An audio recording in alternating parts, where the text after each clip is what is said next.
Hello, basketball coaches and basketball players. My name is Alan from Al's Basketball Training, and today I'm going to give you some fantastic basketball plays that you can run with your basketball team. Before we get down to the clipboard, if you like basketball plays, drills, and skills, make sure to hit that like button and subscribe. Now let's get down to the clipboard and let's check out these fantastic and hilarious trick basketball plays. Okay, so first we're going to have player 1 dribble towards the middle of the court, the imaginary center line. We are then going to have player 3 and player 2 meet him right up top, and we're going to be having player 1 decide, almost like a football play and him being a quarterback, which player he's going to give the basketball to. If he gives it to player 2, what we're going to have is player 1 screening, almost like a dribble handoff, player 2 red. And then we're going to be having player 3 set a screen as well so that player 2 is unable to go above the screen. This way, player 2 is going to then pop off of that screen, and he's going to have an option for a 3-point shot. But we're also going to be adding in, once this is happening, player 5 is going to be setting a back screen on player 4, and player 4 is going to cut down towards the low post, so that player 2 has that option for a 3-point shot, but also has an option to pass down to player 4 for the layup. If, however, instead the ball goes to player 3, what we're going to be having happen now is player 1 is still going to be setting that screen for player 3 red, and player 2 is going to be setting that screen so that player 3 is unable to go above the screen. And instead, what we're going to be having if this happens is player 4 is going to set a screen down for player 5. Player 5 is going to pop out towards the mid-range or, if not, low post area. And player 3 is going to be coming off of that screen. Now, player 3 is going to have the option for a 3-point shot. He's also going to be having the option to pass down to player 5 for the layup or the mid-range shot. But we also have the option, after this double screen, we're going to have player 2 pop off of that screen and player 1 pop up. We're not going to be having anyone rolling towards the basket. The reason for this is if player 3 is still trying to fight through, but we had a switch by mistake, we now have player 2 wide open on that far side. Again, reading and reacting to what the defense is giving you. So that now we can have player 3 swing the ball to player 1 and over to player 2 for the open 3-point shot. Now this next play is not necessarily a trick play, but it does trick the defense a lot. So what we're going to be having is player 1 doing a dribble handoff with player 2.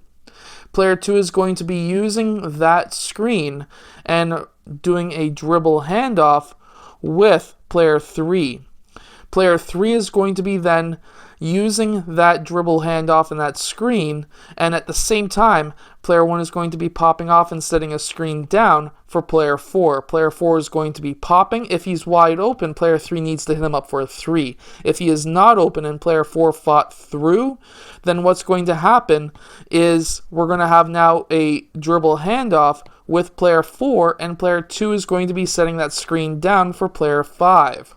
Player 5, if he is open, needs to be hit up for that 3-point shot, especially if he's able to shoot that shot. If he's unable to shoot that shot, or if he is not open, let's say he's covered, we're now going to have a dribble handoff with player 5.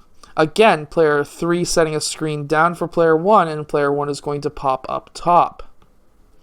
Now, if they switch, and there's a mismatch that happens, player 5 needs to bomb the ball down into the low post so that player 3 can take advantage. Even though player 3 is unable or may not know too many low post basketball moves, he better know at least one, because obviously in mismatches in the low post, you need to take advantage of those.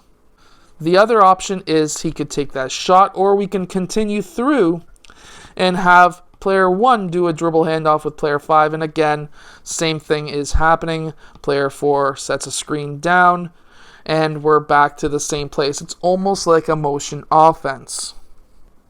Now this next play is again a very good trick play. So what we're going to be having is player 2 setting a screen across for player 2 for player 3. That they should have been not guarding each other. There we go. So player 2 sets a screen on player 3. And then once player 2 sets that screen, we're also going to be having player 4 set the screen as well. Now instead of player 3 running across like player 5 is going to, what's going to happen is player 3 is going to use that screen and do a dribble handoff with player 1.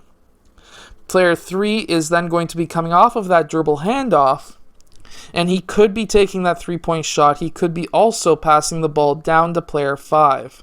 If neither of those players are open, what I want to see happen is player 2 is then going to come off of that screen and set a screen down for player 4. And instead, what's going to happen is once player 4 comes off of that screen, once this is happening at the same time, we're going to be having player 3 and 1 do a dribble handoff, except player 1 is not going to be taking the ball. He's going to continue out towards this side. Player 4 is going to continue up. And this is going to be now a screen and roll. We're going to be having these two players pop out. And player 3 could take that shot. He could also drive towards the rim. Or player 4 can roll off and he can hit him up for a layup. Now those 3 trick basketball plays are absolutely fantastic. The first one and the third one being my favorite. Anyways, I hope that you have enjoyed today's video. Hit that like button, subscribe, and check out our second video of the day later on today. And I will see you guys again tomorrow, here with more basketball plays.